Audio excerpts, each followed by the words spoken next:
Previously in Chapter 13, I've gone over some basic characteristics of light, and we've looked at flat mirrors. Now I'm moving on to the final section, 13.3, which is curved mirrors. There are many types of different curved mirrors, but the first that I'll discuss are concave spherical mirrors. A concave spherical mirror is a mirror whose reflecting surface is a segment of the inside of a sphere. So I've drawn it over to the left. If you picture, we have this sphere that would really be three-dimensional, and light is reflecting into an inner surface, which is concave. And in order to sort of define these mirrors further, we need to look at the radius of curvature, which is essentially the radius of the sphere in which the mirror is formed. Whereas flat mirrors create virtual images, spherical mirrors create real images, which occur when rays of light actually pass through a point on the image, so they can be reflected and displayed on a surface. So you can sort of picture that if light reflects off of a flat mirror, showing your reflection, no light would shine back. However, with a spherical mirror, if we have a concave surface, say a makeup mirror that's used to magnify, light would shine back onto another visible surface. And we'll go into real and virtual images later on, but essentially what creates this difference is the object's distance from the concave spherical mirror.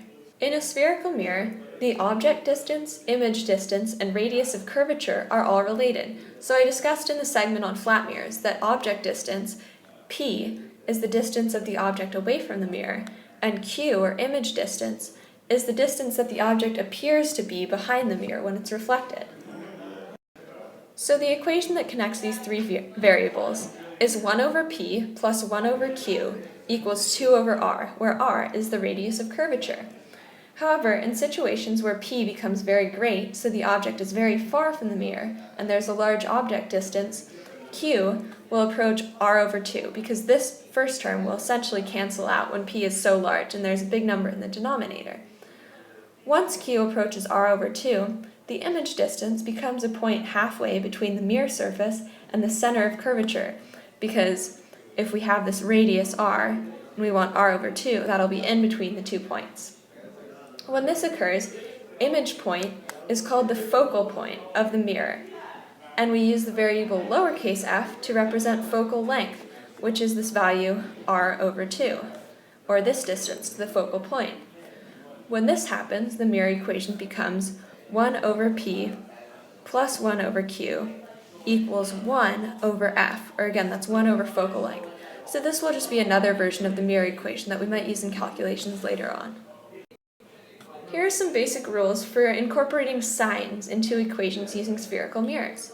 In terms of distance, if the object is in front of the mirror, or in other words, on the concave spherical side, it's called a positive distance.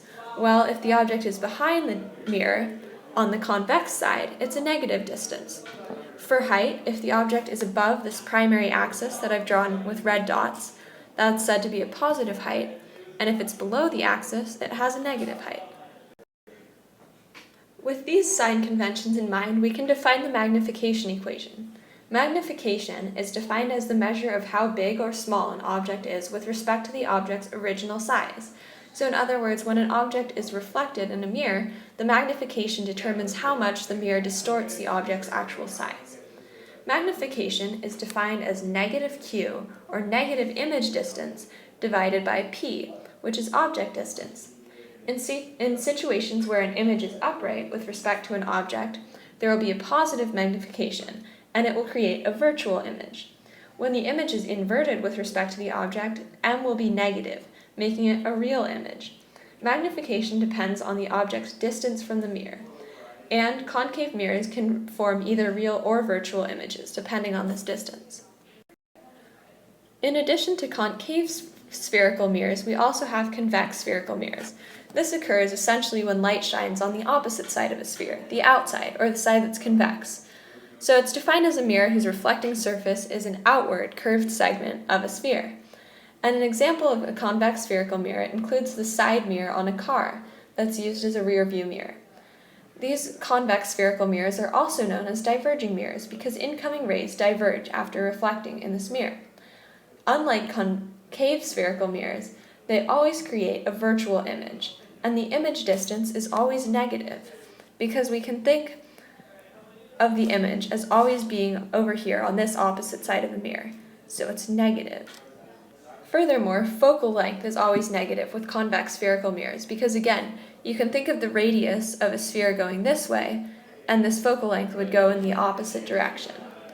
Finally, it's important to note that convex spherical mirrors are useful for producing small images from a large field of view, so they're good for providing a view of a large area. One major problem with spherical mirrors is that they can often produce a blurry image because their rays converge at different points after reflecting off the mirror. This is known as spherical aberration. One simple way to solve this problem is by using parabolic mirrors, which eliminate spherical aberration because their diameter is small in the center, and they can still have a big surface area even with the small diameter. This means that the rays are never too far from a principal axis, and they often converge at close to the same point. Parabolic mirrors make up part of a 3D parabola. So if you can picture this kind of shape that's been formed in 3 dimensions, I've drawn it more simply in 2 dimensions above, that's what the parabolic mirror would look like. It focuses light rays similarly to spherical concave mirrors. And this type of mirror is ideal for flashlights and headlights, which need sort of an inner surface of a parabola that will reflect light. Here are some practice problems for curved mirrors. Number 1. A concave mirror has a focal length of 33 centimeters. Calculate the image distance and the magnification of a bottle placed in front of the mirror at a distance of 93 centimeters. So here we'll use the mirror equation, where 1 over p plus 1 over q is equal to 1 over f. This is an equal sign here. So we know the object distance to be 93 centimeters. We don't know the image distance, that's what we're solving for, q. And then we know that the focal length is 33 centimeters. If I subtract 1 over 93 from both sides, I've used some algebra to simplify, I get that q is equal to 51 centimeters. That's approximately the image distance. Now they ask for the magnification, which is defined as negative q over p. I'll plug in the 2 numbers we have, which are negative 51 and 93 centimeters, and I get negative 0.55 is the magnification of this mirror. Number 2. A concave mirror is designed so that a person 25 centimeters in front of it sees an upright image at a distance of 50 centimeters behind the mirror.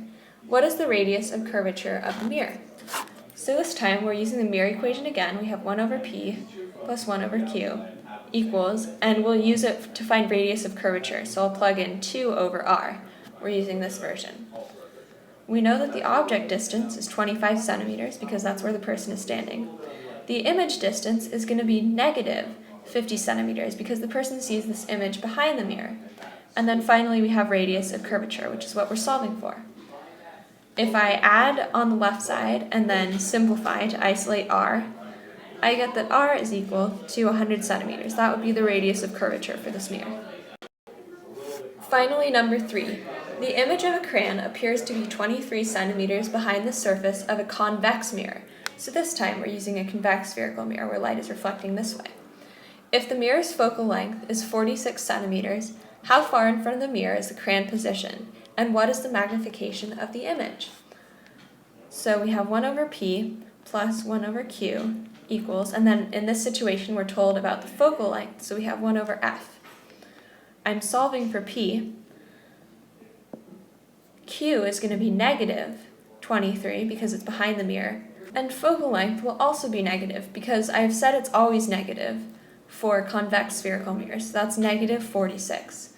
So I'll add 1 over 23 to both sides, and then solve for p to get that p is equal to 46 centimeters.